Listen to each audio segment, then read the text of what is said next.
মতো ইউরোপের কোন টিমের এগেইনস্টে খেলতে যাচ্ছে এবং ইউরোপের মাটিতে ইউরোপিয়ান দলের এগেইনস্টে বাংলাদেশের প্রথম ম্যাচ।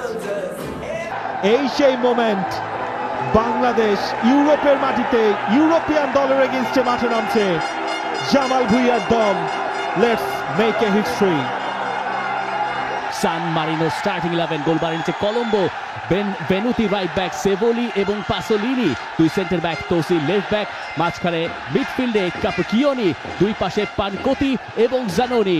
বাংলাদেশের starting line up, Mitul Marma গোলকিপিং পজিশনে তিনি থাকছেন। এই জায়গায় অবশ্যই একটু উলটপালট হয়েছে। তপু বর্মন এবং তারিক কাজী দুই সেন্টার ব্যাক, ইসা ফয়সাল ন্যাশনাল টিমে ফিরেছেন লেফট ব্যাক হিসেবে, সাদুদ্দিন থাকছেন রাইট ব্যাকে, মিডফিল্ডে জামাল ভুঁইয়া, হামজা চৌধুরী এবং সোহেল রানা সিনিয়র। এবং ওই শহরেই বড় হয়েছিলেন হামজা চৌধুরী।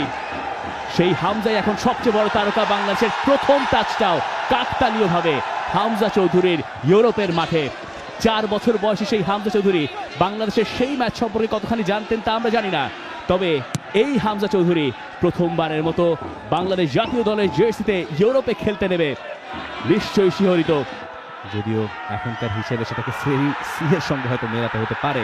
জামাল ভুঁইয়া ক্রস করেছেন বক্সের ভেতরে। প্রথমবারের মতো বাংলাদেশের একটা পজিটিভ অ্যাপ্রোচ, কিন্তু ঢাকা পড়েছেন কলম্বোতে। এবার একটা অবশ্য ডেঞ্জার ক্রিয়েট করেনি বাংলাদেশ, এখনো সুযোগ রয়েছে। জামাল ডান প্রান্ত দিয়ে বলটা রোটেট হয়েছে, আরো একটা ক্রস, হেডারটা হবে কিনা, হেডারটাও হলো এবং সান মারিনোর মাটিতে বাংলাদেশের প্রথম গোল। তপু বর্মন করে ফেলেছেন ন্যাশনাল টিমের জার্সিতে নিজের 7ম গোল। ঐতিহাসিক মুহূর্ত বাংলাদেশের জন্য।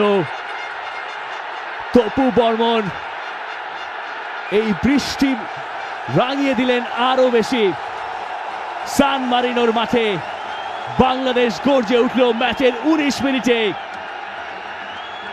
ইউরোপের দলের বিপক্ষে বাংলাদেশের গোল। সাজানো গোছালো আক্রমণের শেষটা তপু বর্মনের মাথায় শেষ। তপুর হেডার, কোনো সুযোগ নেই কারো। ডান দিক থেকে মোরসালিন করেছিলেন ক্রসটা এবং সেখান থেকেই তপু বর্মনের গোলটা। বাংলাদেশ 1, সান মারিনো 0। অসম্ভব নয়, বাংলাদেশের এই ফুটবলাররা জানে প্ল্যান করে প্ল্যান মাফিক খেলতে পারলে যে কোনো কিছুই সম্ভব। ইউরোপের মাটিতে যে ইউরোপের দেশের বিপক্ষে গোলটাও আদায় করা সম্ভব। থমাস ডুলির কোচিং ক্যারিয়ারের প্রথম গোল। যারা খেলছে ডান প্রান্ত দিয়ে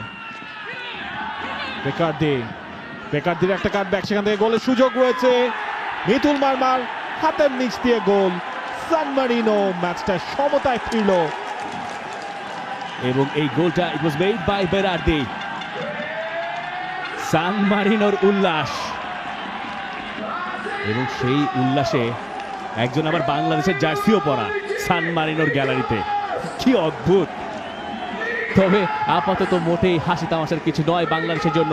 বাংলাদেশ গোল হজম করে বসেছে এবং যে গোলের অবতারণা হয়েছিল বেরার্দির কাছ থেকে, তপু বর্মন স্লাইড করে চলে গিয়েছিলেন বাইলাইনের বাইরে, যে কারণে বেরার্দি ওখানে অতখানি জায়গা পেয়েছেন এবং সেখান থেকেই ফিনিশিং টাচটা খুঁজে পেয়েছেন জিও কোপেত্তি। এই জায়গাতেই তপু বর্মন বোধহয় ভুলটা করে বসলেন। এই ক্রিস অফ স্পেস, সেখান থেকে কাটব্যাক, বাকিটুকু সহজ। মিতুল মার্মা হয়তো ভাববেন আর একটু শক্ত হাতে ঝাঁপিয়ে পড়তে তিনি পারতেন কিনা। বলটাকে ঠেলে দিতে চেয়েছিলেন মিতুল মার্মা, কিন্তু সেটা পারেননি। বলের যেই ফোর্স সেটা তাকে করতেও দেয়নি। তবু সেই চ্যালেঞ্জটাই বেকার দিকে একটা ফাঁকা জায়গা ক্রিয়েট করে দিয়েছিল।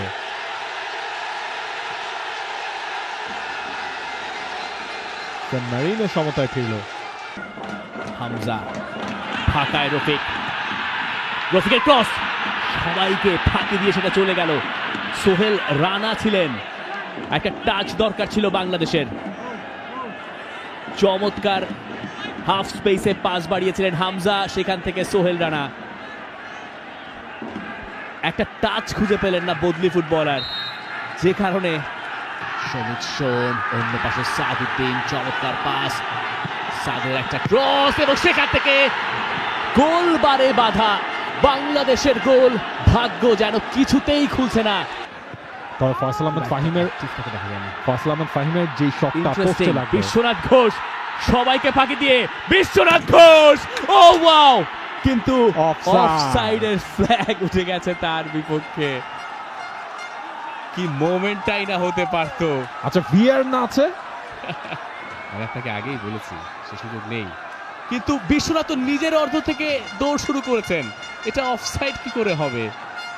বল দেওয়ার সময় বিশ্বনাথ তো নিজের অর্ধে। ও তিনি তো বাইরে মেরেছেন, হামজার ফ্রি কিক, কে ছোঁয়াবেন মাথা, বিশ্বনাথ ঘোষ, এবং সেখান থেকে বাংলাদেশের গোল। বাংলাদেশ এগিয়ে গেল সান মারিনোর বিপক্ষে দ্বিতীয়বারের মতো, এবং আরো একবার সেই তপু বর্মন। ম্যাচের ৮৬ মিনিটে সান মারিনোর মাঠে বাংলাদেশের উদযাপন। বাংলাদেশের গর্জন দেখছে ইউরোপের সেই ক্ষুদ্র দেশ সান মারিনো। বিশ্বনাথ ঘোষ তিনি তুলে দিয়েছিলেন, তপু বর্মন আরো একবার হেডারে জাল ছিঁড়ে দিয়েছেন সান মারিনোর। তপুর জোড়া goal. What a day for Topu Barman, salute to him. এবং এই গোলের সূচনা ঘুরে ফিরে সেই হামজার কাছ থেকে। তপু বর্মন, এই ম্যাচটা যেন তাকে কেন্দ্র করেই ঘুরছে।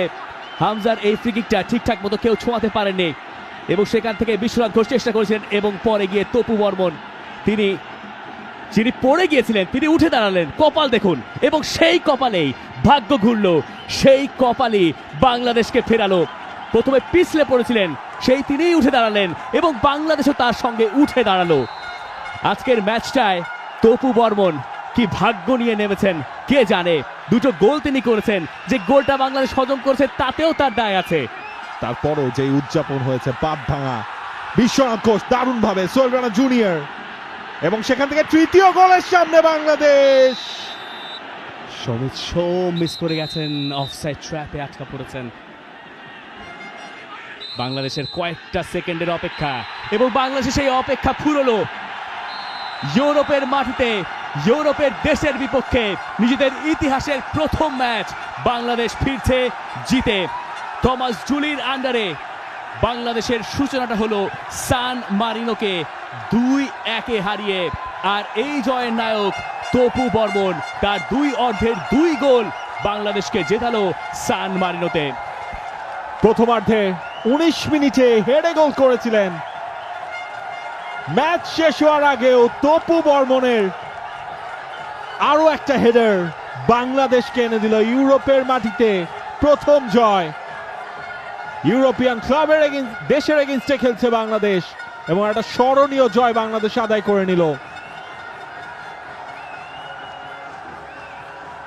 থমাস জুলির আন্ডারে প্রথম ম্যাচ বাংলাদেশের জয়ে শেষ হলো। এই জুন উইন্ডোতে বাংলাদেশের ম্যাচ রইল একটাই, এবং সেটাই স্মরণীয় করে রাখলো বাংলাদেশ। What a day! বাংলাদেশের জন্য একটা নতুন শুরু, নতুন সূচনা। থমাস জুলি অভিষেক ম্যাচেই জয়। বাংলাদেশের ফুটবলে খুব কম কোচেরই সেই সৌভাগ্য হয়েছে যিনি প্রথম ম্যাচে দায়িত্ব নিয়েই বাংলাদেশকে জিতিয়েছেন।